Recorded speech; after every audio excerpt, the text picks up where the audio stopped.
And I want to bring that up because, Napoleon Hill, the author, I'm a big fan of him, best-selling author. He has this quote where he says, every adversity, every failure, every heartache carries with it the seed of an equal or greater benefit. With 3 kids, you're trying to raise 3 kids, you're in the NBA. Not yet. I didn't have 3 yet. How many kids did you have at this point? Do you have any kids yet when you're in the NBA? When did you have your first child? 84. So you're in the NBA for about 2 years before you had any kids. Yes. As you're though trying to be a family man, like Wilt Chamberlain as an example. He describes in his book, The NBA Life, in pretty vulgar detail, but basically there's just a lot of temptation from sex to drugs to alcohol to nightlife to whatever. What kind of challenges did you face as you're trying to keep a family together at the NBA level? What's that like?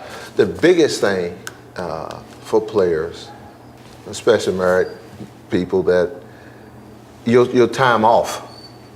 During the season, your relationships are pretty good because you get that break. Okay, I see you in 3 days. I'm going on the road. Come back. Oh, I love you. You love me. And you go again. You go back out for 2 or 3 days. So you get that break.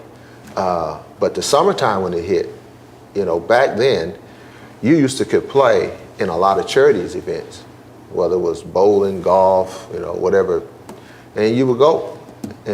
But that whole time, if you got a family, you leave your family home, and you go and do these events. By the time you come home for 2 days and you got to go to this other one, these events is like 4 or 5 days. So now you don't have no time with your family. So at some point, where do you learn to grow and bond? My thing was to override that. And I didn't know I was doing this, Clay. I said, you know what? If you want me to come to this event, I had 1 child at the time.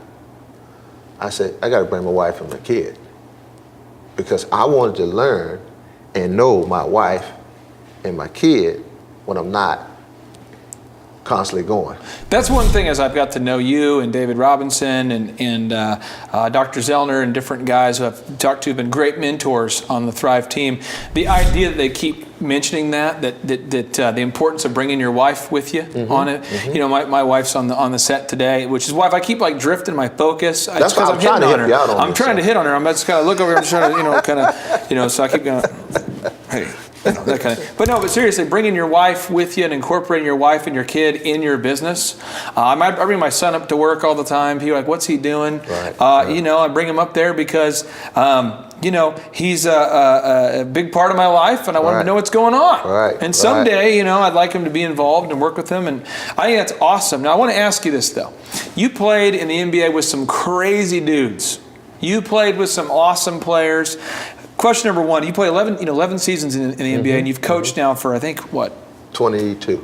So who's the guy you played with who's hands down the best player to play with on and off the court? You're like, this is a great player, but also there's a lot of good dudes. But who is the guy where you go, this was an awesome dude off the court and on the court, wow. Terry Cummings was one. Terry Cummings. He was probably the guy that, we hung out a lot. Yeah. He would pick me up, we go to the airport together and, fly out together, whatever, pick me up, go to the games together.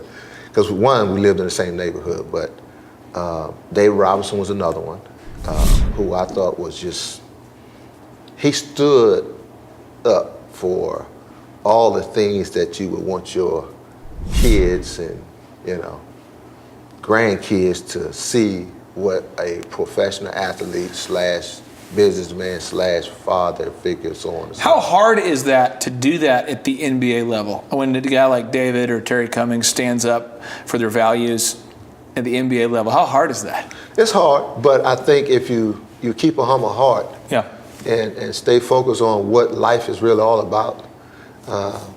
For example, I never lived beyond my means as a rookie because of the village. Yeah. A dollar still had the value of a dollar to me. Yeah. And I never lost that sight.